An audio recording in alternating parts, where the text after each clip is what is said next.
10 साल की सजा, 10 सेकंड नहीं लगेंगे हमें इसको क्वाश करने में, इस केस को। ज्यादा बता रहा हूँ आपको। 10 साल की सजा 10 सेकंड में कैसे उड़ जाएगी सलमान सफदर साहब? देखें, सुना है खान साहब ने भी ऐसा ही कहकहा लगाया जो ऐसा आपने भी लगाया। ये मेरी रिस्पॉन्स है। मैंने आपको एक बात बताई है कि मैंने ऐसा मुकदमा, ऐसा ट्रायल जिंदगी में कभी होते देखा नहीं है, कभी नहीं देखा।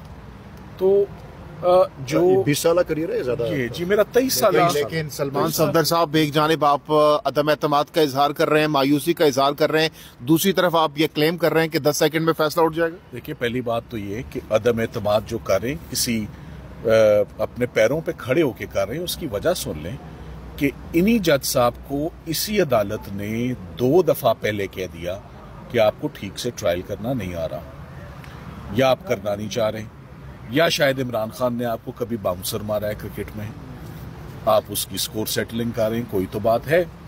तो वो संभल ही नहीं रहे। उन्होंने जैसे अपने इख्तियारात को इस्तेमाल किया है साइफर ट्रायल में, उसकी कोई नज़ीर नहीं मिलती। तो केस कहीं से भी साबित नहीं हुआ, केस हुआ ही नहीं। और इसी बात पर केस उड़ता है कि हम जो उनके पर्सनल अपॉइंटेड वकला हैं, सिकंदर जुल्करनैन सलीम साहब जो जरा कर रहे हैं, तैमूर मलिक जो शाह महमूद कुरैशी साहब के वकील हैं, वो उनकी जरा कर रहे हैं। जब उनकी मौजूदगी में उनको कहा जाए, ये प्रोफेशनल लॉयर्स हैं जिनका मैंने आपको बताया, ये एडवोकेट सुप्रीम कोर्ट हैं, ये फॉरेन क्वालिफाइड डिग्निफाइड।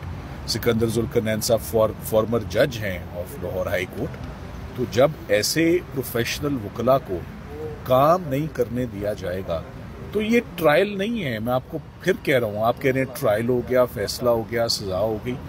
तो मेरी नज़र में ये बगैर हम तैयारी के ही आके इसी तरह इसको इंशाल्लाह। खान साहब ने बड़ी ज़बरदस्त बात कल की, वो मैं आपको बता देता हूँ कि जब ज़्यादती बहुत एक्सट्रीम पे जा चुकी थी और बेईमानी ने तमाम हदें पार कर ली, तो खान साहब ने बोला कि मुझे इजाज़त दो, मैं उठ के अपने सेल में वापस जाना चाहता हूँ, मैं प्रोसीडिंग्स में मज़ीद नहीं बैठना चाहता। जिसकी एक्सप्लेनेशन उन्होंने खुद ही मुझे दे दी कि मैं फिक्स्ड मैचेस ना देखता हूँ ना उनमें बैठता हूँ, और मेरे लिए ये पेनफुल एक्सरसाइज है कि तुम मुझे कह रहे हो कि इसको मज़ीद देख लें। तो let me go, this match is over. ये अब लीगल बैटल नहीं रही, ये कुछ और ही बन चुकी है। सो इमरान खान साहब अपने सेल में 7:30 बजे मुकम्मल तौर पे मायूस होकर निज़ाम से, इंसाफ से वो अपने सेल में वापस लौट गए। और उसके बाद हमें भी कोर्ट से एग्ज़िट लेनी पड़ी, और उसके बाद रात 12-1 बजे से लेकर सुबह तमाम कार्रवाई, उनके गवाह, उनके वकील, उनकी मर्जी, उनका फैसला, उनकी सज़ा, उनकी जज़ा। अब रही बात वे फॉरवर्ड की। सो वे फॉरवर्ड यही है जहाँ खड़े हैं, यही दरवाज़ा है जो खटखटाएंगे, यहीं से इंसाफ लेंगे। मैं कब तक एक्सपेक्टेड है यहाँ से फैसला आना? अब आप चैलेंज करने जा रहे हैं? देखिए, ऑफ कोर्स हम कल परसों तक पहली बात फैसला आए, पहले ये तो देखें कि मोती क्या परोए, सज़ा कैसे जस्टिफाई की है, क्या लिखा है, और वो हम एक दफ़ा पढ़ लें कि उन्होंने क्या रूट इस्तेमाल किया है ये सज़ा को जस्टिफाई करने का, इस ट्रायल को। So once we see that, we will be in a better position to draft an appeal.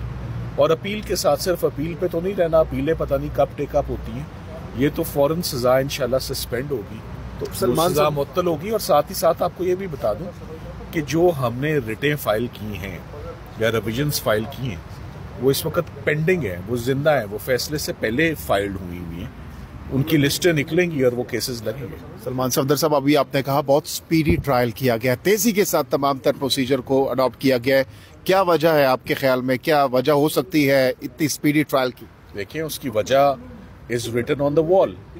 उसकी वजह है 8 फरवरी, उसकी वजह है इलेक्शंस, उसकी वजह है इसका डायरेक्ट नेक्सस और ताल्लुक, कोई डेडलाइन थी ना जिसको मीट किया जा रहा था कि फटाफट इसी महीने में 7-8 दिन पहले एक मैसेज दे दिया जाए कि ये कन्विक्शन हो गई है, तो इस पॉलिटिकल लीडर को, उनके जो भी फॉलोअर्स हैं, वो भूल जाएं। तो क्या भूलेंगे फॉलोअर्स? कोई फर्क पड़ेगा आपके ख्याल में? अब मैं आपको कहूंगा कि now you go to Jinnah super और supermarket and you take the pulse of the nation rather than asking the lawyer. Thank you. فیصلہ خانہ میں تو جیسا آپ نے دلاور صاحب نے 30 منٹ لیے تھے فیصلہ سنانے میں، یہ جج عبدالسناد صاحب نے تو وقتی طور پہ فوراً نہیں فیصلہ سنا دیا، 10 سال اسی وقت کھڑے. تو اس کو کیسے دیکھ رہے ہیں کہ وہ کیا پہلے سے ہی چیزیں؟ دیکھیے آپ کو ایک آخری سٹیج بھی بتاؤں، صرف اتنے مہینے صرف کراس ایگزامینیشن اور جرا ایک سٹیج نہیں ہوتی ہے. ایک سٹیج ہوتی ہے جسے ہم کہتے ہیں کلوزنگ سپیچز، جیسے ولید اقبال صاحب نے ابھی کہا کہ فائنل آرگیومنٹس نہیں ہونے تھے. میں نے کہا جی ہونے تھے.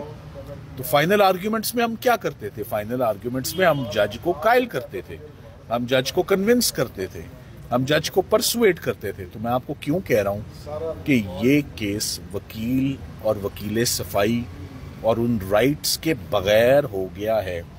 ایک فارمر پرائم منسٹر، کیسز ایسے ہی ہوتے ہیں، کیسز بڑے لوگوں کے کیسز ایسے ہی ہوتے ہیں. کئیوں کی ایگزیکیوشنز ہو گئی، کئی فوت ہو گئے، اور کئیوں کو بہت تاخیر سے ان کے کیسز ری اوپن کیے جاتے ہیں ان کو انصاف دینے کے لیے. تو میرا خیال ہے کہ یہ چیف جسٹس صاحب پاکستان، ان کے لیے بھی ہماری ایک درخواست ہے، اور اسلام آباد ہائی کورٹ کے چیف جسٹس سے بھی درخواست ہے.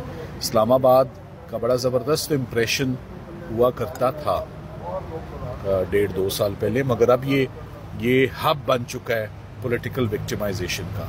انویسٹیگیٹنگ ایجنسیز، چاہے نیب ہو، چاہے FIA ہو، پولیس ہو، انہوں نے لا اینڈ آرڈر کو کیا واچ کرنا ہے؟ ان کو وہ پولیٹیکل سکور سیٹلنگ سے اور انہی سے ان کو فرصت. تو بہت صبح کیا ہے میں بڑے ٹائم سے ہم آئے اور آ کے ہم اپنے بڑے کنسرنز، ویلڈ کنسرنز اور گریونسز لے کر آئے کہ how in the darkness of night in closed jail premises, in closed room, وکیلوں کو کیسے اس مقدمے سے باہر نکالا گیا in an unconstitutional manner, in an unprecedented manner, CRPC کے خلاف، آئین کے خلاف، پروسیجر کے خلاف. تو وکیل کا حق، وکیل کا پروفیشن، ملزم کا رائٹ، ملزم کا دفاع، سب ختم ہو گیا ہے. سو کل 18 گواہ رات کی تاریکی میں، کبھی ایسا آپ نے سنا نہیں ہوگا کہ کیسز تو دن کو چلتے ہیں، تو رات کو 18 گواہ ریکارڈ ہو گئے. 342 رات کو تھما دیا گیا. صبح دوبارہ جب عدالت جانے کی کوشش کی تو انٹری بین تھی کہ وکیل نہیں آ سکتے. تو اسی کو کہتے ہیں ہم انگریزی میں کنڈیمڈ انہرڈ. اسی کو ہم کہتے ہیں اٹس ناٹ اے ٹرائل. یہ کرمنل ٹرائل کی جو وائلیشنز جن سے میں واقف کار ہوں، کچھ ہوتے ہیں ڈیفیکٹس، کچھ کیوریبل ہوتے ہیں، کچھ ناٹ کیوریبل ہوتے ہیں. یہ ڈیفیکٹ نہیں ہے. میں اس کو فراڈیلنٹ ایکسرسائز آف پاورز کہوں گا. اس کو ایک ایکسپریشن ہے، کچھ ججمنٹس میں استعمال ہوا ہے. فراڈیلنٹ ایک اور ایکسپریشن بھی ہے، کلریبل ایکسرسائز آف پاورز. وہ نہیں، یہ 1 سٹیپ ابو ہے. فراڈیلنٹ ایکسرسائز آف پاورز ہے. سو کیا ہوتا ہے کہ صبح ہم جب اسلام آباد ہائی کورٹ آتے ہیں، اس ساری ایکٹیویٹی کا نوٹس دینے، وہ نوٹس تقریباً لے بھی لیا جاتا ہے، مگر اس کے باوجود ہماری پٹیشنز نہیں لگتی. اور جیسے کہ آپ کو معلوم ہے کہ سر بتائیے گا کہ تھینک یو.